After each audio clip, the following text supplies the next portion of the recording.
Good morning વિદ્યાર્થી મિત્રો, આપણે પ્રકરણ નંબર 1 એનું આજે લેક્ચર નંબર 4 લઈએ છીએ. પહેલા લેક્ચરમાં આપણે વાસ્તવિક સંખ્યાઓ, પૂર્ણાંક સંખ્યાઓ, સમય સંખ્યાઓ, પૂર્ણ સંખ્યાઓ અને પ્રાકૃતિક સંખ્યાઓ, એમાં વિભાજ્ય, અવિભાજ્ય વગેરે સંખ્યાઓના ગણ આપણે જોયા હતા. એના પછી બીજા લેક્ચરમાં આપણે યુક્લિડની ભાગવિધિ અને યુક્લિડની ભાગવિધિની મદદથી આપેલી સંખ્યાઓનો ગુસા શોધતા શીખ્યા હતા. એમાં બે સંખ્યાઓ આપી હોય અને એમનો ગુસા શોધવાનો હોય, ત્રણ સંખ્યાઓ આપી હોય અને એમનો ગુસા શોધવાનો, એ આપણે બીજા લેક્ચરમાં શીખ્યા હતા. લેક્ચર નંબર 3, એ લેક્ચર નંબર 3 ની અંદર આપણે બીજોટનું નિત્યસમ શીખ્યા હતા.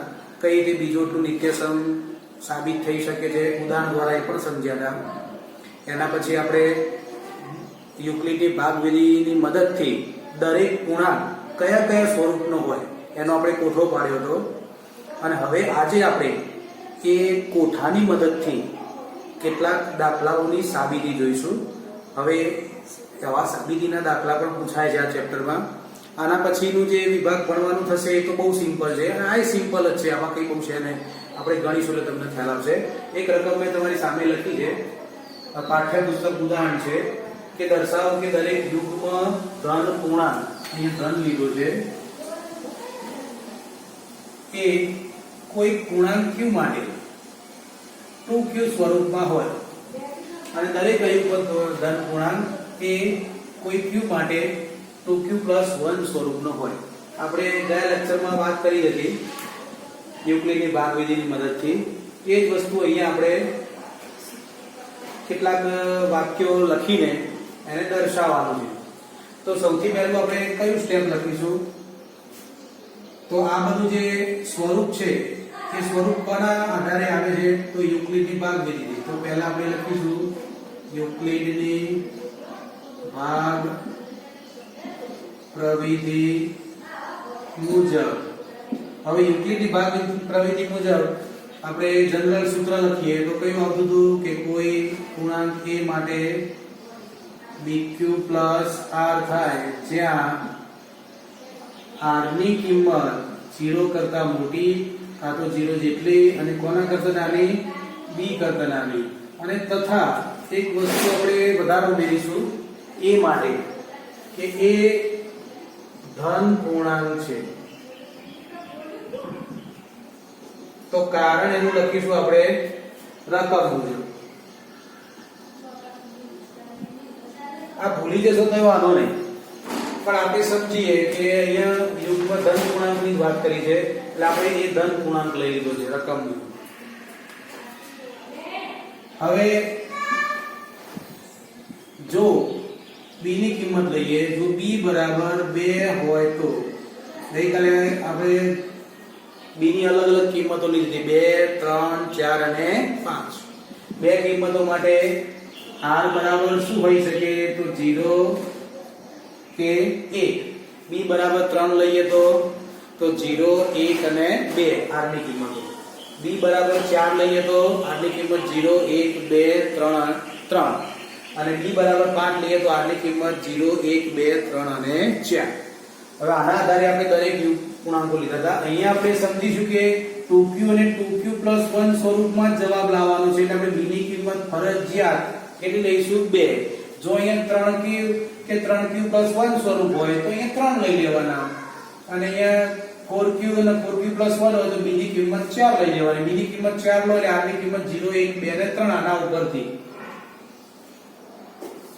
તો અહીંયા b બરાબર 2 હોય તો r બરાબર 0 કે 1. તો માટે બે વસ્તુ થશે.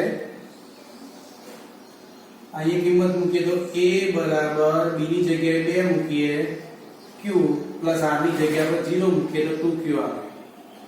અને સીધું લખી દઈએ, એટલે લખવાની જરૂર નથી. a બરાબર b ની જગ્યાએ 2 મૂકીએ તો 2q + r ની જગ્યાએ 1 મૂકીએ તો 2q + 1 થાય. હવે આની આધારે વાત કરીએ. માટે અહીંયા આના ઉપરથી આપણે શું કહી શકીએ? તો q પૂર્ણાંકની અંદર બગડો આવે છે, એનો મતલબ q ની કિંમત તમે 1, 2, 3, 4, 5 લીધે રાખો તો દરેક કિંમતોનું શું થઈ જાય? ડબલ થઈ જાય. એટલે કે 1 લો તો 2 થઈ જાય અને 2 લો તો 4 થઈ જાય એટલે ટૂંકમાં યુગ્મ પૂર્ણાંક જ આવે. તો અહીંયા એ 2 વડે વિભાજ્ય છે. 2 ના ગુણકમાં હોય એટલે 2 વડે વિભાજ્ય છે. તો અહીંયા લખવું હોય તો એ 2 વડે વિભાજ્ય નથી. કેમ નથી લખ્યું? કારણ અહીંયા 1 વધે છે. 2 વડે ભાગીએ તો શેષ વધે છે. અહીંયા લખવો તો લખી શકાય, કારણ 2 વડે ભાગતા શેષ 1 મળે. એ ધન પૂર્ણાંક હોય અને 2 વડે ભાગીએ તો શેષ 1 મળે છે. એ નહીં લખો તો બી ચાલશે. આના ઉપરથી સ્પષ્ટ છે કે 2 વડે વિભાજ્ય નથી. હવે એ 2 વડે વિભાજ્ય હોય તો માટે એ કેવો પૂર્ણાંક કહેવાય? યુગ્મ પૂર્ણાંક.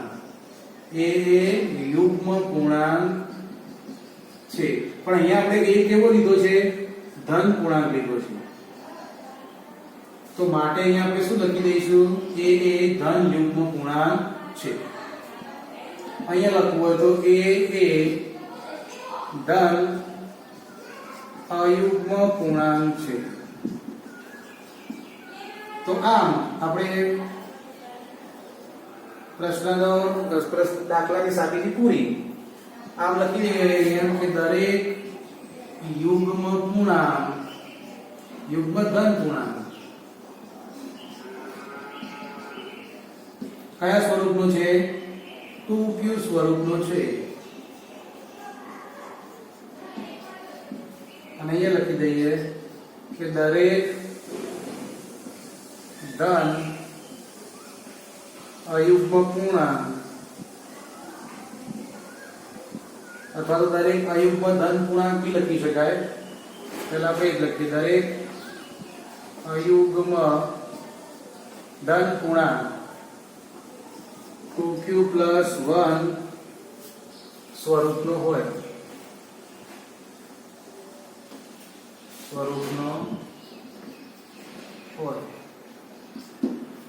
બસ આ 2 માર્કમાં આવો પ્રશ્ન પૂછી શકે.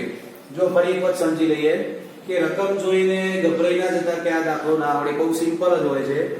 જ્યારે આવું સ્વરૂપની વાત આવે કે 2q કે 2q + 1 તો આપણે પહેલું યાદ કરવાનું કે યુક્લિડની ભાગ પ્રવિધિ.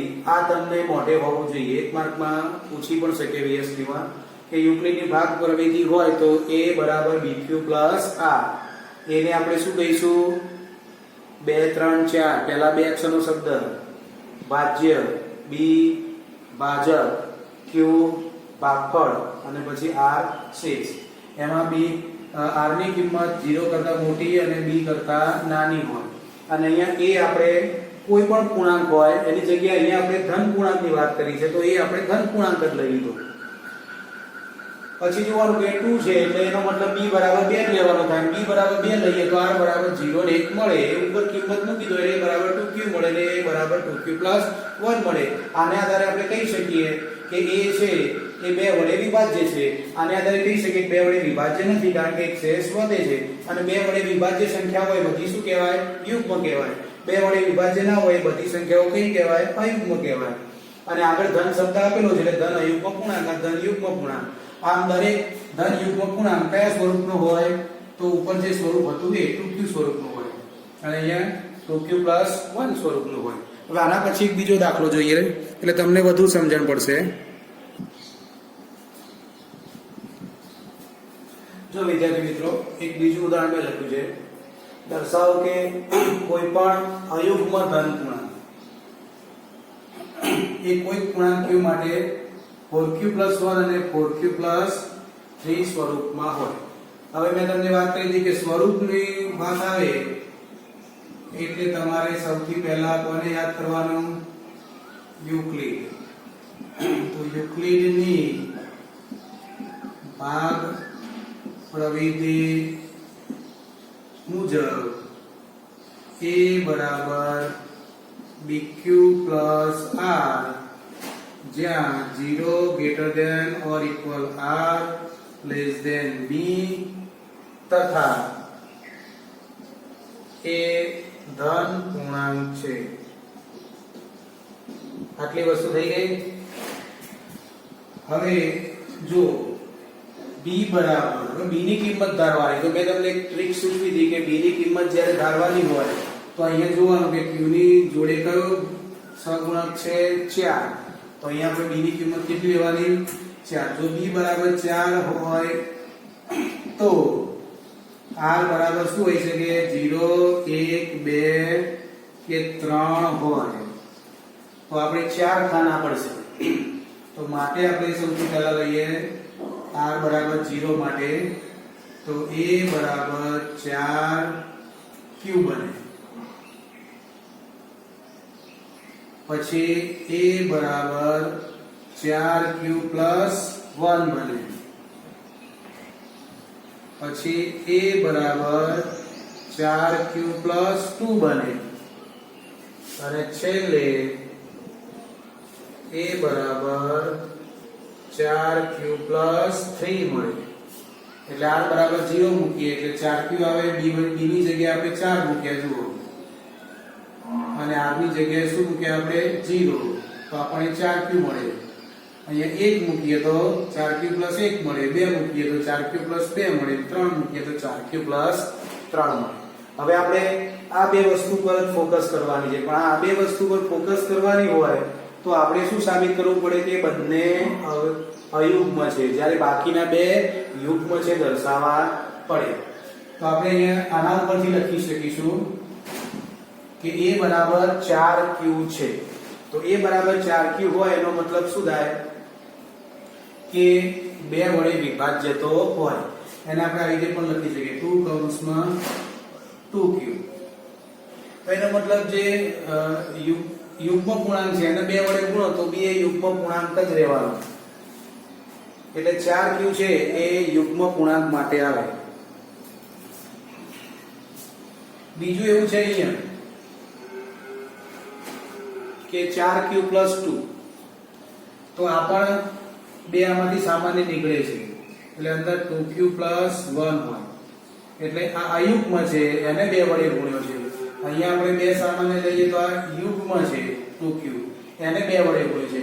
અયુગ્મને 2 વડે ગુણો તો એ સમો ફેરવાઈ જાય યુગ્મમાં. દાખલા તરીકે અહીંયા 3 હોય તો 3 દુ 6 થઈ જાય. અહીંયા 4 હોય તો 4 દુ 8 થઈ જાય. ટૂંકમાં આ બંને સંખ્યાઓ છે એ 2 વડે વિભાજ્ય છે.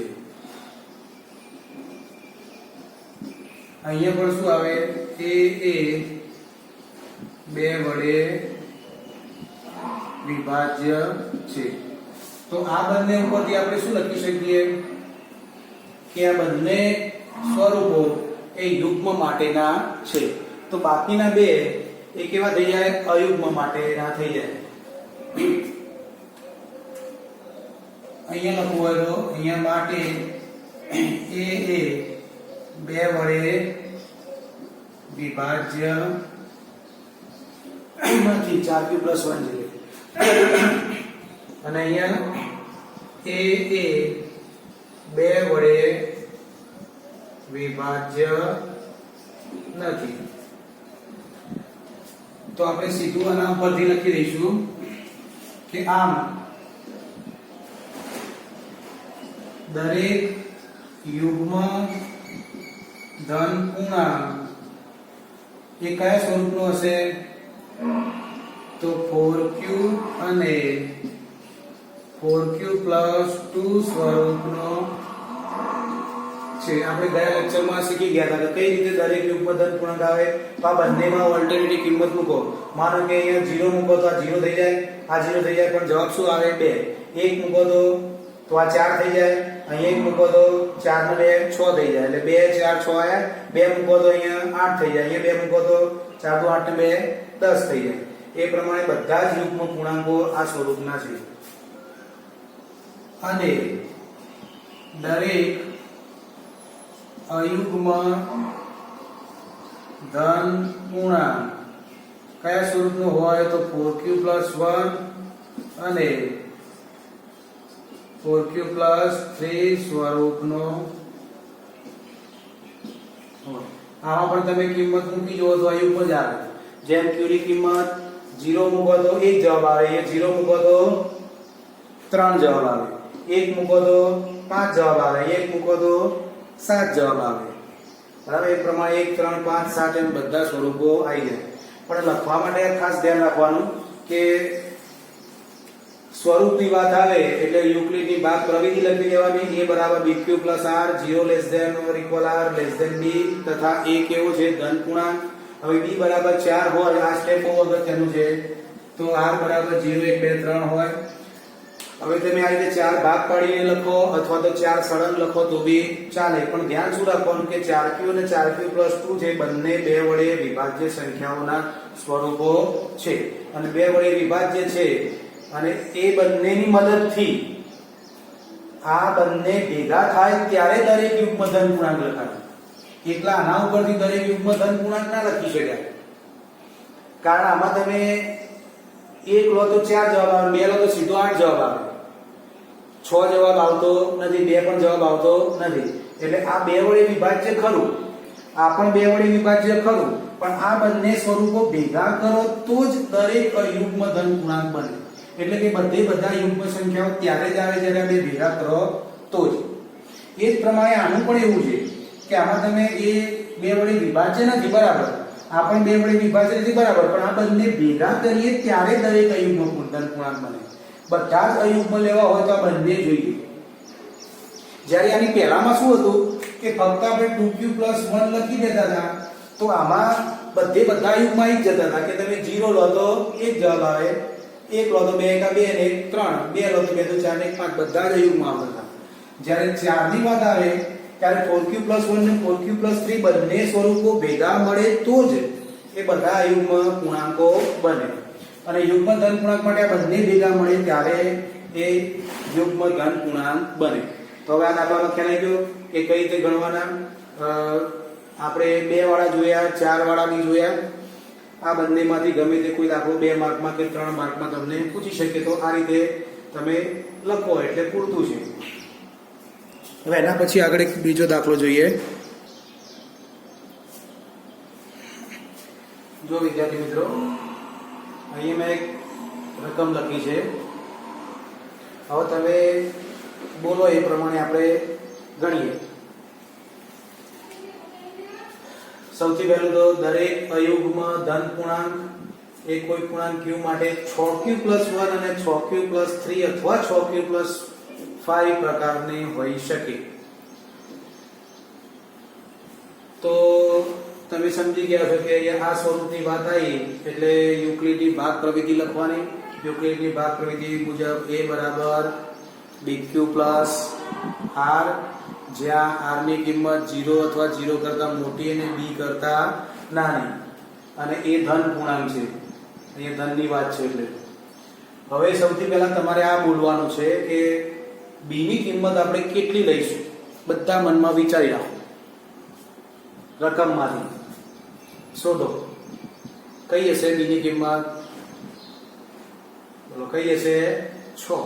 એટલે અહીંયા b ની કિંમત આપણે શું લઈશું? 6.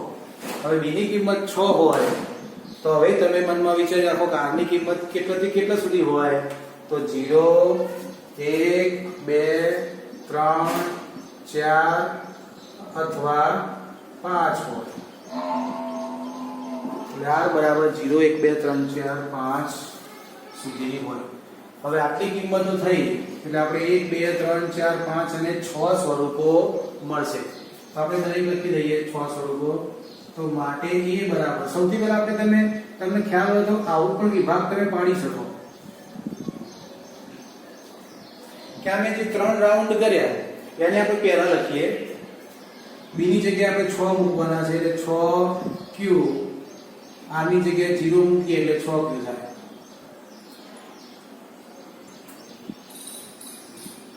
પછી a બરાબર 6q, રાઉન્ડ વાળી કિંમત મૂકીએ તો 6q + 2 થાય. અને a બરાબર 6q પ્લસ રાઉન્ડ વાળી કિંમત છે 4 મૂકીએ. હવે દરેક ની અંદર તમે જુઓ કે 2 તો સામાન્ય નીકળે જ છે. આમાં પણ 2 તમે સામાન્ય કાઢો તો અંદર 3q રહે.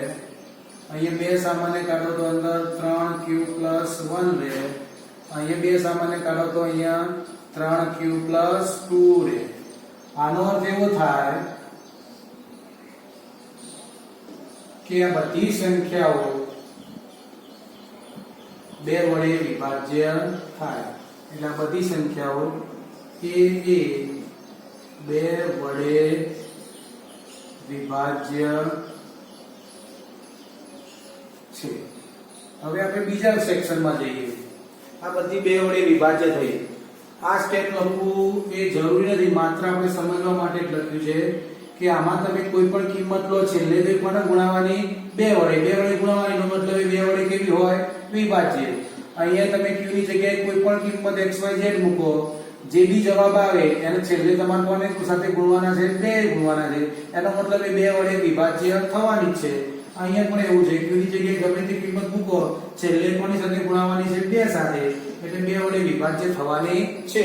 હવે 2 વડે વિભાજ્ય થાય તેનો અર્થ એવું થાય કે આ ત્રણેય સ્વરૂપો એ કયા માટે હોઈ શકે? અયુગ્મ માટે હોઈ શકે નહીં, પણ કોના માટે હોઈ શકે?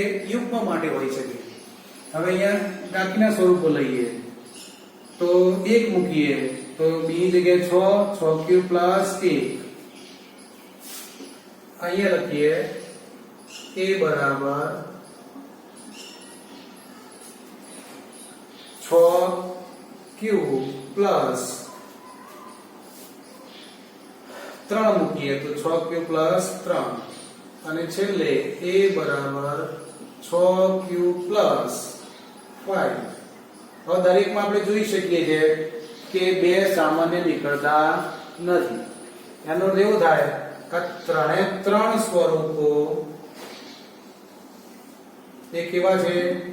કે એ 2 વડે વિભાજ્ય નથી. 2 વડે વિભાજ્ય નથી, માટે એ કેવું હોઈ શકે? અયુગ્મ પૂર્ણાંક. આના ઉપરથી આપણે લખવું જેવું લખી શકીએ કે આમ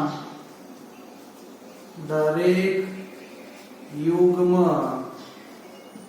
ધન પૂર્ણાંક એ કયા સ્વરૂપનું હોઈ શકે? તો 6q 6q પ્લસ 2 અને 6q પ્લસ 4 સ્વરૂપનો હોય. અને અહીંયા આમ દરેક અયુગ્મ પૂર્ણાંક કયા સ્વરૂપનું હોઈ શકે? 6q પ્લસ 1 6q પ્લસ 3 અને 6q પ્લસ 5 સ્વરૂપનો હોય.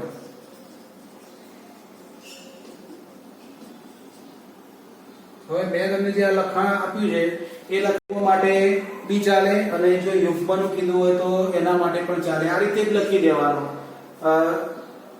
અયુગ્મ પૂર્ણાંક એટલે આ જવાબ આવે, અને યુગ્મ પૂર્ણાંક કીધું હોય તો આ સ્વરૂપનો આવે. એટલે અહીંયા આપણે શું માંગે છે? અયુગ્મ. તો જે માંગેલ જવાબ છે એ લખી દેવાનો છે. માંગેલ જવાબ છે આ માંગ્યું હોય તો અહીંયા લખી દેવાનું છે માંગેલ જવાબ છે. બરાબર સમજાઈ ગયું? ફરી એક વખત સમજી લઈએ આપણે કે સૌપ્રથમ સ્વરૂપની વાત આવે એટલે યુક્લિડની ભાગવિધિ લખવાની. અહીંયા સહગુણકો જોવાના, એટલે b ની કિંમત પસંદ થાય. b ની કિંમત પસંદ થાય એટલે r ની કિંમતો તમને મળે. r ની કિંમતો મળે એટલે અહીંયા તમને અલગ અલગ સ્વરૂપો મળે. અલગ અલગ સ્વરૂપોમાં જે 2 વડે વિભાજ્ય છે એ બધા અલગ લખી દીધા આપણે, અને જે 2 વડે વિભાજ્ય નથી એને અલગ લખ્યા. અહીંયા દરેક અયુગ્મ પૂર્ણાંક 3 ભેગા કરો તો જ બધા અયુગ્મ આવે. આની પહેલાના દાખલા મેં તમને સમજાવી દઉં, અહીંયા ફરી સમજાવી દઉં કે દરેક અયુગ્મ પૂર્ણાંક માટે ત્રણેય ભેગા કરો તો જ એ ઇન્ડિવિડ્યુઅલ અયુગ્મ તો છે, પણ ઇન્ડિવિડ્યુઅલ એટલે અલગ 2 વડે વિભાજ્ય તો છે, અને સોરી 2 વડે વિભાજ્ય નથી, અલગ અલગ. આમાં તમે q ની જગ્યાએ કોઈ પણ કિંમત મૂકો તો 2 વડે વિભાજ્ય ના થાય. અહીંયા પણ ના થાય, અહીંયા પણ ના થાય, પણ એ ત્રણેય ભેગા કરો તો જ આખો અયુગ્મ બને. જેમ કે q ની કિંમત હું 0 લઉં તો 1 જવાબ આવે, અહીંયા 0 લઉં તો 3 જવાબ આવે, અહીંયા 0 લઉં તો 5, એટલે 1 3 5 આયા. હવે 1 કિંમત લઉં q ની જગ્યાએ તો 6 * 6 = 7, અહીંયા 2 લઉં તો 6 તો સોરી 1 લઉં તો 6 * 3 9, અહીંયા 1 લઉં તો 6 * 5 11, અને બધે બધા અયુગ્મ પૂર્ણાંકો આવી જાય. એ જ રીતે અહીંયા પણ બધા યુગ્મ લેવા હોય તો ત્રણેય સ્વરૂપ ભેગા કરો તો જ આખી શ્રેણી મળે. જેમ કે 0 લઉં તો 0, અહીંયા 0 લઉં તો 2 આવે, અહીંયા 0 લો તો 4 2 4 આયા હવે 1 લો તો 6 એટલે 2 4 6 થઈ ગયા અહીંયા 1 લો તો 6 1 6 2 8 અહીંયા 1 લો તો 6 4 10 એમ આખી યુગ્મ શ્રેણી મળે એટલે આશા રાખું છું કે તમને આ સિસ્ટમ સમજણ પડી ગઈ હશે હજુ પણ આપણે આગળ બીજા દાખલા ગણીએ